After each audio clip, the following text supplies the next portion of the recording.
Hi friends, MD Vegan Juice Fasting Day. I always make a nice juice, new recipe. On these fasting days I drink about 4 liters minimum. I found out very necessary to really feel well. 4 liters, mostly water and of course some nice juices, more or less, can vary. And I like juices because they are so delicious, full of nutrients, and that's what fasting is not about, reducing the nutrients. Nutrients are so important, we have to reduce fasting the calories. So fruit is perfect, juices are perfect for that, and these nice recipes, I have tried some with beet recently, or for already a year or so ago it began. The first beet experiments, beyond that what I knew before, classical beet juices of course, but here I have a beet and I will combine it with a mango fruit. And that is really amazing. I mean, you have to try that if you didn't before. It's such an amazing combination, pairing, yeah, beet and mango. I have a lot of mango here, 2 large mangoes, or medium large, with the peel. Yeah. Because I have another vegetable here to the beet, and that is the kale.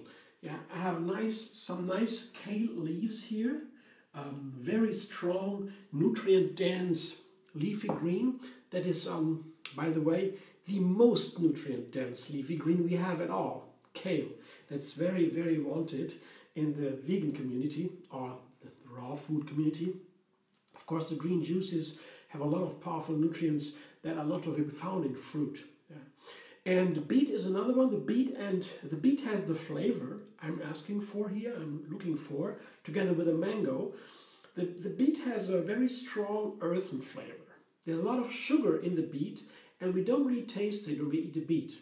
It tastes not like sugar, it tastes like dirt more. So, but when as soon as other fruits come to the beet, or like mango for example, all of a sudden it seems all the sugar in the beet creates new flavors, and amazing flavors. I like candy flavors, yeah. Candy kid flavors. That is really a new expression I found, because these flavors remind me so much when I was little, when I was a boy. I loved sweets. I think most of the kids died in that time, many years ago. I loved sweets. I didn't have much money. We could buy some sweets. It was always a big feast. The sweets had these wonderful flavors. The sugar, high sugar, kind of make me really want the sweets. And I didn't think about nutrition and health and these kind of things then as now. But when I found this beet and mango flavor first, I thought immediately, wow, that's even better than these candy these candy dreams from formerly. So very interesting. You have to try. And now, as I said, I add a little kale to that special flavor, and we'll see what happens with the kale in this combination. Let's see. And to refine it, it's always very good to balance the kale with a little bit of lemon and ginger. 1 lemon here, a nice piece of ginger.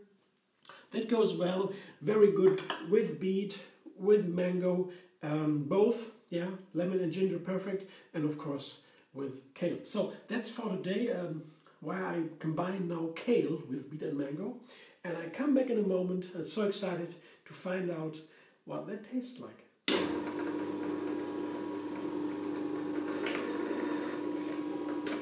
That's 1 liter of juice, and it's a thick and creamy juice. Here there's not that much left of the trester. That goes into the garden. I dig it there. First I go into the plastic bag. I collect it until the bag is full. Then I put the trester into the garden, just a little bit under the earth. I throw the plastic in the recycling, and then I put the next bag under my sink. And that's how I get the best use of this trester. Very nice. One of the good uses, because the plants, they love to grow on trester, where you don't need to do anything else. It's very nice. So then I have this this very thick and creamy juice. I didn't taste it so far, just a little spoonful I had. Not really. I have first to Stir a little bit, so in order to combine everything evenly. It's always with beet juice, and with mango too. The juice that creates with the juicer is very thick and creamy. The mango is creamy and the beet is creamy too. Together, super creamy, very nice.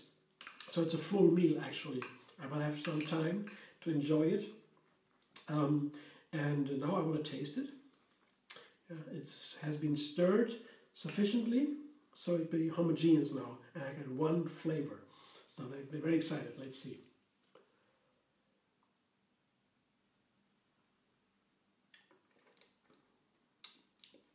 Wow. Wow.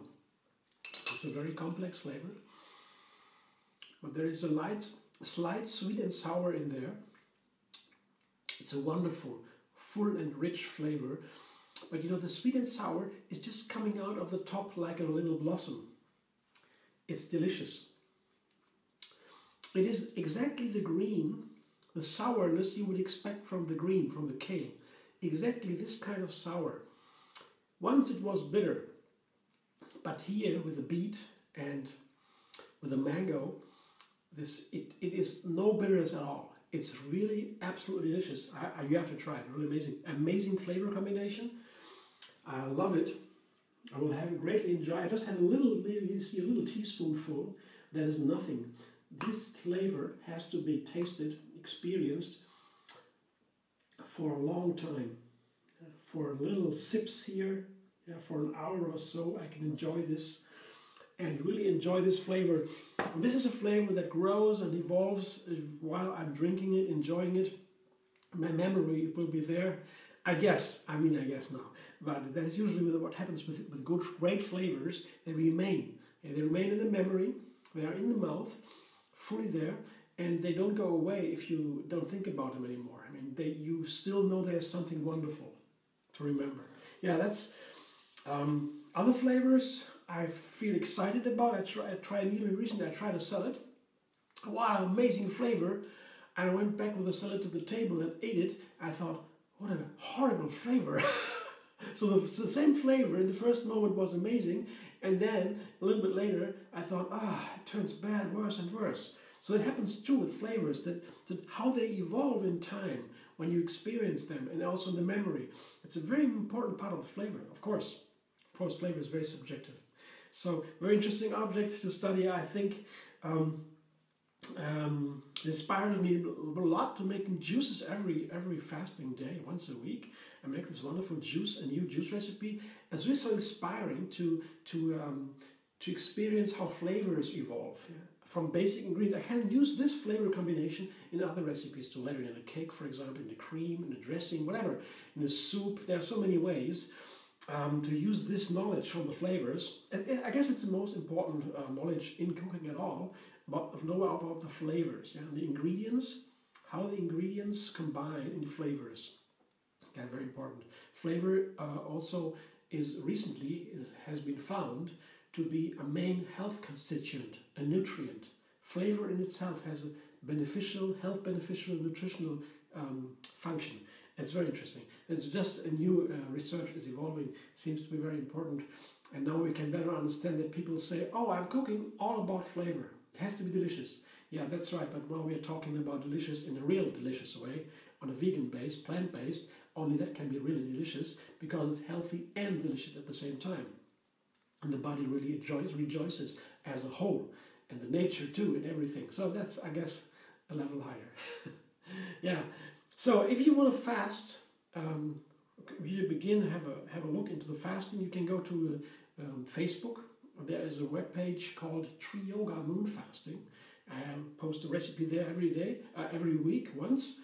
A new juice or maybe seed or plant milk based recipe. There's a calendar for the best fasting days. More information, other people are there too occasionally. So there is a place to go for Tree Yoga Moon Fasting, I would say. And otherwise, one more thing, eating again after fasting, I found very helpful to plan, because today I will only have juices, no problem, I enjoy. But tomorrow when I eat again, like an apple or a banana or whatever, then the problem begins. The fasting is the memory, and I want eat even more. My body is so keen to eat even more.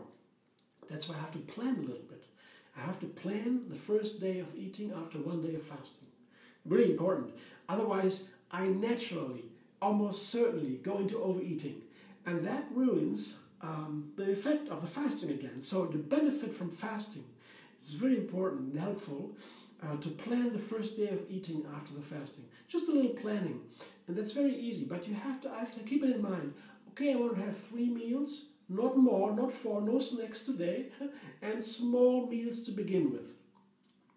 Then slowly, with breaks. I have to keep, the timing is important, and the quantities a little bit. And that's very simple. But without doing it, I fall into the trap, and then they said, I ate too much, a little bit too much. Why? I didn't pay attention. Very easy. Okay, thanks for watching. I hope you enjoyed. And if so, thumbs up, maybe even subscribe, MD Vegan on YouTube, and have another recipe every single day. You can also find me on Facebook, Instagram, Pinterest, and Twitter. MD Vegan everywhere.